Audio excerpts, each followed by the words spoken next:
Hey, what's up, guys? Brian Delaney from RockDafuqOut, and today we're having a quick chat with CHYLD. Quick chat. Hey, what's up? This is CHYLD, and I'm about to answer Brian's questions for RockDafuqOut. Can I say that? Is it gonna get censored? RockDafuqOut. Quick chat. Seeing as you play a number of instruments, what is your favorite to play? What do you think you're best on? And what is your go-to instrument in the studio? I'd say the instrument I'm the best on is the drums, because I've been playing since I was 8 years old.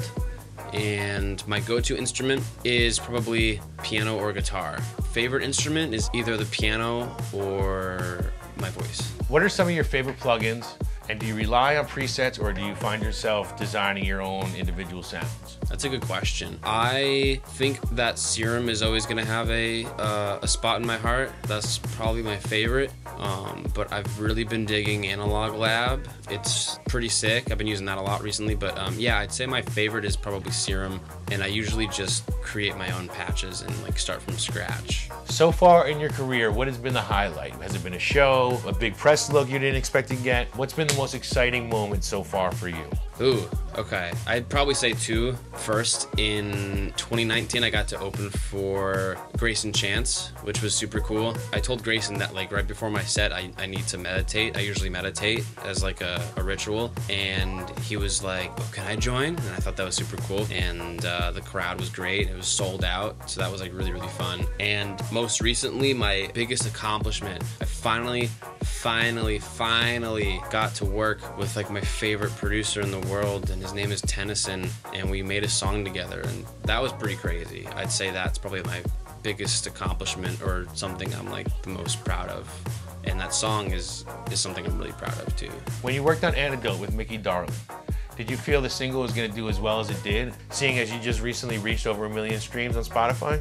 Oh my gosh, no, I did not know it was going to blow up like that. Because literally the vocal, that was the first take I did. It was like it's like a demo. It's like a gibberish kind of demo that kind of sounds like words, and it just says antidote, and I don't know when to stop. That's all it says, and it was just like a demo. It was like a rough recording, and I kept it in. And that's literally what you hear. It's like a demo recording. I remember posting it on Instagram on my story, and Mickey Darling actually like responded to it. Like I don't remember sending it to them originally, but they responded to that and said, oh my God, that's so sick. And secretly in the back of my head, I was like, I kind of made that thinking of you guys and was hoping this would happen. So I think the vibe, it's carefree. It's just like a fun, fuck the rules, excuse my French, kind of song. Like I feel like it's just very, very carefree. And I think that's kind of what people can feel and like relate to.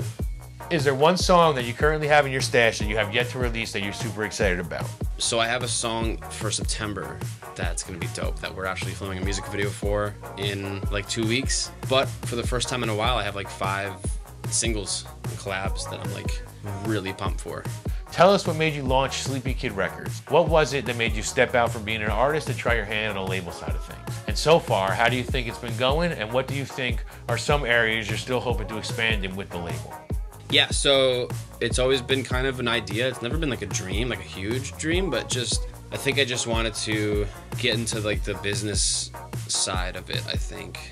I don't know, I just think it's cool. I love branding, and I love starting a whole new brand. I just love the idea of that. I want to also expand into like fashion and like the clothing side of it.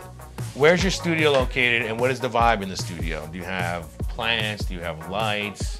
What kind of mood do you like to set when you're in the studio? Without giving my exact location away, I am in central Massachusetts, and the vibe is mainly a couple neon lights and just a couple colorful lights. I have like some plants, but I think I like the dark kind of vibe with the colors of the lights. I believe last year you started doing podcasts. Tell me, how's that been going? And what do you think are some of the biggest hurdles you've had to go through to get that going? Oh my God, podcasts are so hard because it's a totally different world than music. I think the biggest hurdle was the equipment, like the technology kind of side, like the technical aspect, and trying to figure out like the most efficient way. Another thing I had to get used to was switching gears. You really have to be extroverted. Like I'm very introverted, and when I'm in the studio, like I I really zone in, and unless I'm like in a session, like I'm not really social. But then with a podcast, you really have to be like a TV host or like a comedian or just like a personality. So it made me work on my personality, I guess, a little bit. I don't know. How much time would you say you're spending on your own music versus working on music for other people? Do you think it's 50-50? Yeah, I'd say it's like 50-50. Yeah, it's actually gotten pretty balanced, because I feel like when I'm working on CHYLD stuff, I'm usually thinking, damn, I probably haven't worked enough on like my client stuff. And then when I'm working on client stuff, after a certain point, I'm like, okay, I haven't done enough CHYLD today or something like that. You know, I kind of go back and forth. Everything is kind of a 50-50, like a nice balance. You know, CHYLD is my baby. I gotta take care of it and everything, and it's a lot of work too, but the hustles and my clients keep me hustling. What is your favorite restaurant to order food from in your neighborhood?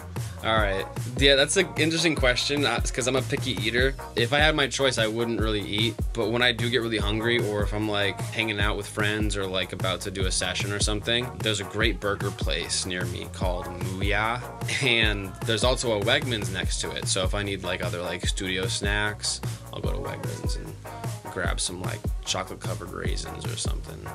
I've learned like studio snacks are like key. Out of all the labels you can think of, what is your dream label, and what labels do you think have the best rosters right now? Oh man, I'm not sure if it's a record label, because I was just talking about this with my girlfriend, but Overcast is this really cool like platform, and they have like my favorite artist, Breakins, on Overcast. I think if they were to make like a record label, they would already have like an all-star cast. What artists do you have in your playlist that you've been listening to a lot lately? So going back to Breakins again, I've been listening to Punk 2 by Breakins on like repeat. It's just a good album. Like if I find new music, I'll kind of listen to like the newest music on repeat until it gets old to me, but I really can't get sick of Breakins right now. Are there any artists that you're super into that you think people haven't really caught on to yet? Yeah, actually. People need to get into Young Sun. He's a good friend of mine, and I also have his music on repeat, like a lot of the time. Last, most serious question. Chocolate or vanilla? Chocolate, I think. Chocolate and peanut butter. Yeah, chocolate. Chocolate. Rock the fuck out. Quick check. Yo, Brian, thanks for having me. It was an honor. I hope this helps with your research or something. I'm CHYLD. Thank you so much for having me. Rock the fuck out!